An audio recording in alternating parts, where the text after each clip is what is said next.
बाळरामाच्या स्पर्शाने एक कोमजलेलं कमळ पुन्हा फुललं.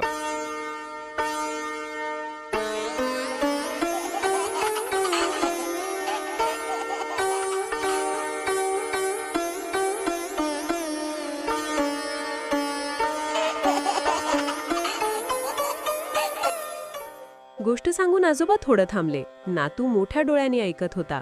अयोध्येच्या भव्यतेत आणि रामाच्या जन्माच्या आनंदात तो हरवून गेला होता. आजोबा नातवाच्या डोक्यात आले. बघ बाळा, रामाचा जन्म ही केवळ एका दिवसाची गोष्ट नव्हती, तर राजा दशरथाच्या अनेक वर्षांच्या तपस्येचं आणि श्रद्धेचं फळ होतं. त्यांनी धीर धरला, देवावर विश्वास ठेवला आणि सकारात्मकतेने वाट पाहिली. जसं आपण आता पावसाची वाट पाहतोय, आपल्याला विश्वास ठेवावा लागेल की योग्य वेळी तो नक्की येईल आणि आपली शेती हिरवीगार होईल. तसंच आयुष्यातल्या चांगल्या गोष्टींसाठी श्रद्धेने वाट पाहणं खूप महत्वाचं असतं.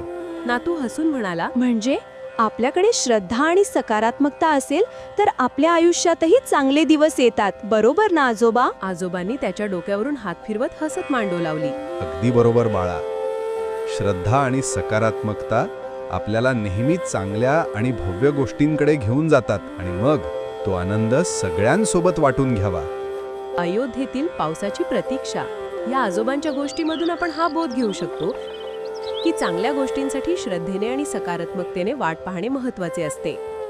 आजोबांची ही छोटीशी पण बोध देणारी रामायणातील गोष्ट तुम्हाला कशी वाटली ते आम्हाला कॉमेंट करून नक्की कळवा. आजोबांची ही गोष्ट तुम्हाला आवडली असेल तर व्हिडिओला लाईक करायला विसरू नका.